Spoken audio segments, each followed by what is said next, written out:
On June 14, 1988, at 8:30 a.m., the type certificate for Starship was signed and a new epic in the history of aviation was begun. For all who had worked for this day, it was a moment of high drama. No other general aviation airplane in modern times has created so much excitement and anticipation among so many people in so many places. And no other airplane has introduced so many advanced design concepts and technological achievements all at one time. In one great thrust forward, Starship has reached out and changed today into tomorrow. It has shown the way to make the best of modern technology available, and to make it available now. Today, the Starship Design Development Program is essentially over, and the work of converting the major program effort into a smooth and efficient manufacturing system is virtually complete. Now the stage is set to make Starship a practical reality for aircraft operators all around the world.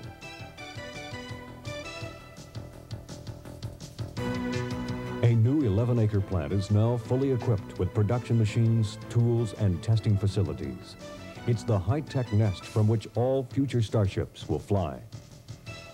The plant's major mission is to produce a steady stream of Starships, from start to finish, all under one roof. Just as there is no other airplane like Starship, there is no other aircraft production facility quite like this one.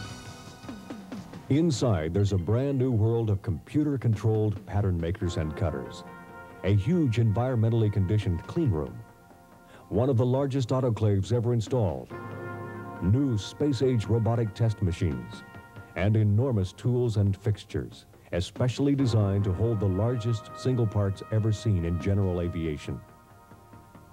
But old hands will notice something else.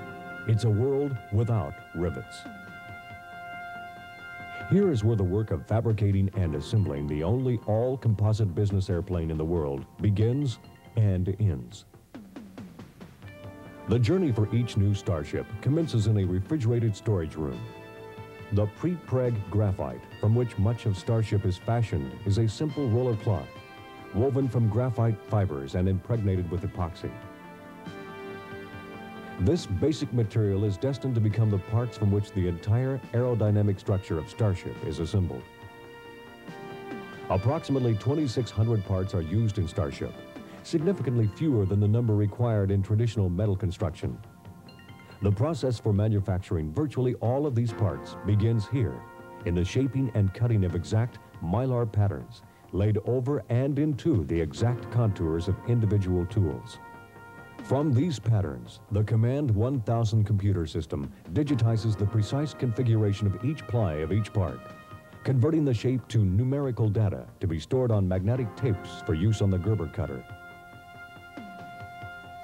This automated marvel cuts each ply for the individual part, labels it, and adds it to the other plies to make up a complete kit, ready for layup.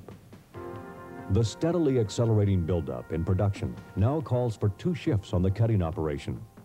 2 tables permit both cutting and labeling to be carried on at the same time, and as many as 40 kits per shift flow into the production sequence. As the rate of production continues to intensify, new layup workstations have been manned, filling a large area beyond the cutting area. Now, more and more skilled hands peel away the protective backing and place one ply on top of another, smoothing and pressing them down in a series of coordinated, sculptural-like motions, molding it tightly over the convex and into the concave areas of the tool. The detailed parts can be small enough to be held in one hand, or as large as the upper or lower half of an entire wing, or a complete fuselage half-shell. Beyond the tables and the cradles where the layup is done, the completed fuselage half-shells are joined together. The upper and lower wing skins are each one piece, 54-foot-long detailed parts which will be sent to cure in the cavernous chamber of one of the world's largest autoclaves. Here we see the upper wing skin, the largest single part ever used in a general aviation airplane. It is being inserted into the mouth of the 60-foot-long, 25-foot diameter computer-controlled machine. Through a combination of pressure and heat, the autoclave compacts and cures the once soft parts. It transforms them into a rigid substance much lighter than metal parts of equal strength could ever be. On the average, Parts will be in the autoclave from 90 to 120 minutes, subjected to temperatures of 300 degrees and pressures of 4.5 to 8.5 pounds per square inch. After the cure, the structural parts will undergo non-destructive testing in the most sophisticated C-scan equipment in the world. Here, for example, we see the main fuselage section of Starship as it both spins and moves forward in a sort of corkscrew motion on its way past each of the 8 fixed probes on the giant linear scanner.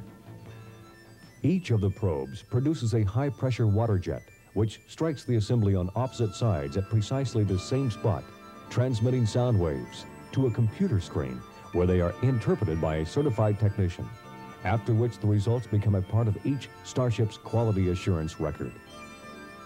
The inspection grid on the linear scanner is set up to provide about 65 water jet firings on each square inch of the assembly surface.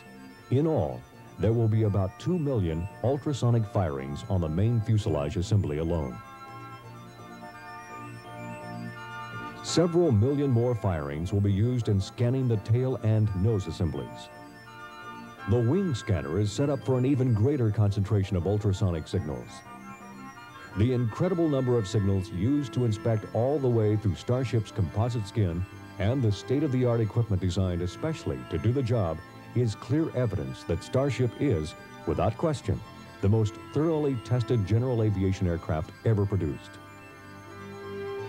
After the cured parts are tested, cut, drilled, trimmed, and bonded with other parts, they move on in a continuous buildup to become major assemblies. Today, the area assigned for final assembly stretches almost all the way across the north and south dimensions of Plant 3. The Starship production pipeline is filling up. Almost 300 skilled and dedicated Starship manufacturing personnel have been carefully chosen, trained, and integrated into work groups. Today, morale is high. With a plant rapidly flashing out with people and equipment and materials, and a pipeline filling up with parts and sub-assemblies and assembled airplanes, the Beechcrafters working on Starship are keenly aware of the importance of the pioneering role they are playing in the history of aviation. The Starship Type Certificate taped to the nose of NC-4 tells the story best. This Starship, like all the ones that will follow, represents the shape of things to come. It's the airplane certified to make history.